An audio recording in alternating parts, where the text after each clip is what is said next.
That first smile, that first laugh. Hello. Parents' phones are filled with videos like this. But as Akram's mum filmed her baby boy, she feared something wasn't right. The mould and damp in his North London home seemed to her too much for his little lungs. She clings to them now, like the onesie her son wore the day before he died, on February the 21st. It has a scent, you know. He was 15 weeks old. He was happy boy. He was a blessing. It was hard to breathe there, to be honest. Even for healthy person, not a baby. Before he died, I went there to the GP. But the doctor told me he will grow out of it. She said, you don't need to worry, he will grow out of it. His eyes rolled up and something white came out of his mouth. So he couldn't respond anymore. This is where Akram spent his short life. His mum, dad, brother and sister in a damp, mouldy, one-bedroom flat owned by Housing Association Notting Hill Genesis. An official cause of death will not be determined until an inquest in August.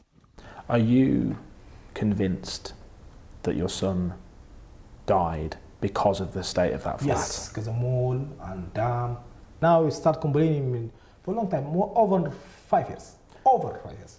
Notting Hill Genesis told us they're deeply saddened by the tragic loss of Akram and extend their sincere condolences to his family. They say it is a complex situation and are working with the relevant authorities while they conduct their investigations. They say it would be inappropriate to comment or speculate before the coroner has determined a cause of death.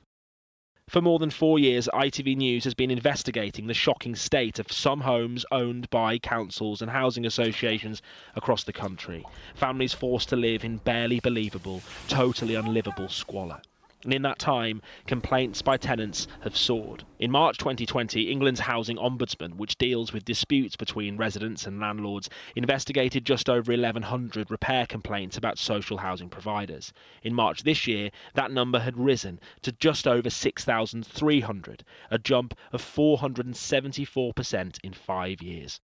The work of ITV News has had a significant impact on residents and their confidence to raise issues. Tenants simply won't be fobbed off now, whereas in the past there was a kind of attitude of get back in your box almost, you should be grateful for the accommodation that you have.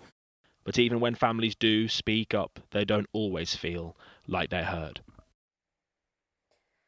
Dan, ITV News and yourself will continue to highlight the issues, but in the meantime, the search for solutions to social housing problems continues. Yeah, they do. I mean, there's a couple of things to talk about here. I think we all remember the horrific case of 2-year-old Awab Ishak, who died in a housing association flat in Rochdale in 2020. In that case, the coroner did rule that the mould and damp in his flat did contribute to his death. After that, the government pledged a law in his name, Awab's law, to provide a strict time limit on landlords fixing hazardous problems. The government promised to implement that, but it's delayed the implementation over several stages. And they say to give landlords time to get ready for the law. Campaigners say that is just delaying what needs to be put in place now. The other thing here, Lucrezia, obviously, is the obviously chronic shortage of social homes. One stat that really stood out for me today in the Ombudsman's report was that 45% of all social homes were built before 1964.